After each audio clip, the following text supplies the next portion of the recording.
नमस्कार दोस्तों, इस वीडियो के जरिए हम लोग क्लास 12th मैथमेटिक्स की सिलेबस को समझने वाले हैं जो बोर्ड एग्ज़ाम 2027 के लिए है।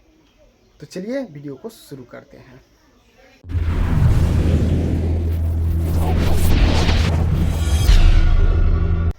सबसे पहले हम लोग समझेंगे कि मैथ्स जो होंगे, क्लास 12th के मैथ जो होंगे वो किस पब्लिकेशन की हमको लेनी चाहिए।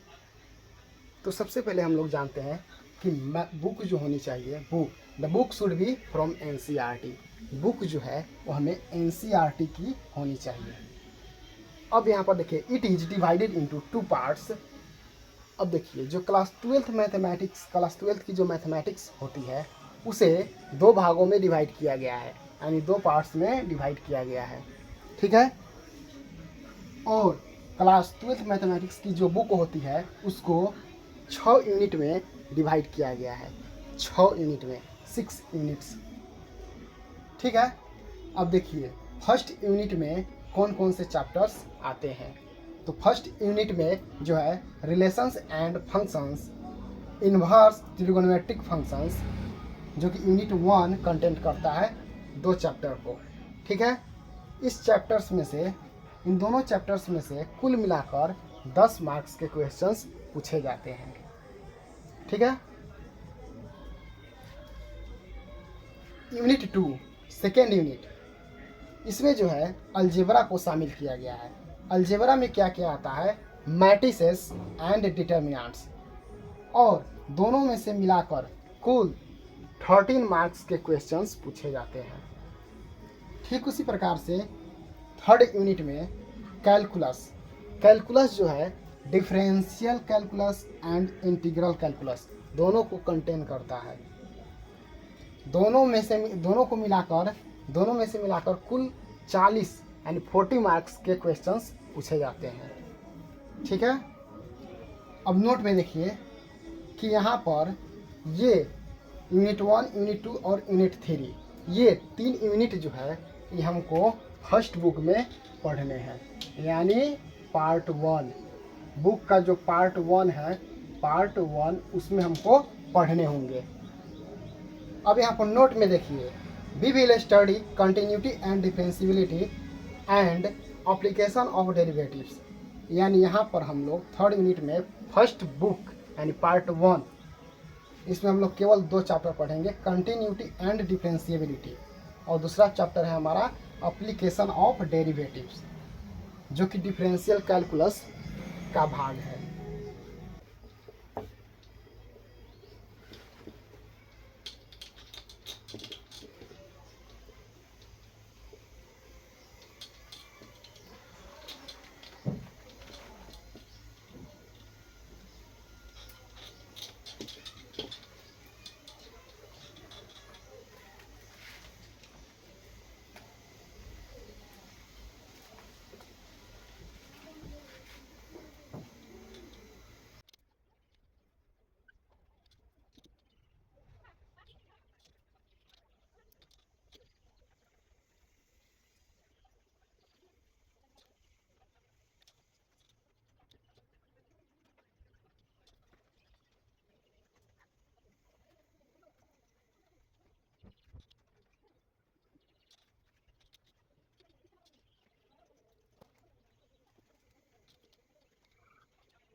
तो मैंने बताया था कि यूनिट 3 में हमें कैलकुलस के बारे में पढ़ना होगा, जिसमें differential calculus and integral calculus दोनों में से मिलाकर 40 मार्क्स के क्वेश्चंस पूछे जाते हैं।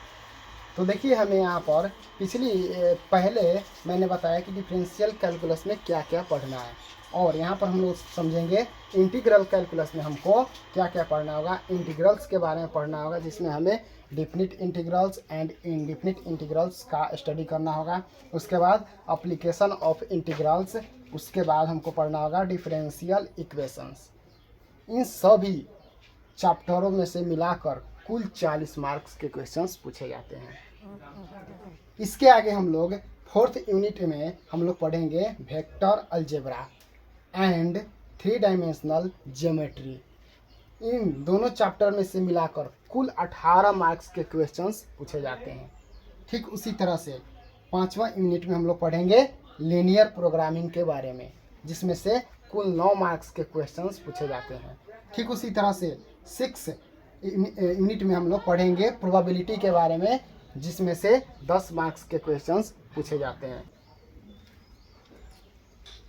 इन सभी को हमें पार्ट 2 बुक में पढ़ना है। बुक का जो पार्ट 2 है उसमें हमको पढ़ना है। ठीक है, टोटल मिलाकर के 100 मार्क्स के क्वेश्चंस हो गए। तो आपका फर्स्ट बुक कुछ इस प्रकार से दिखेगा और सेकेंड बुक कुछ इस प्रकार से दिखेगा। तो चलिए मिलते हैं अगले वीडियो में किसी एक यूनिट पर डिस्कस करते हुए।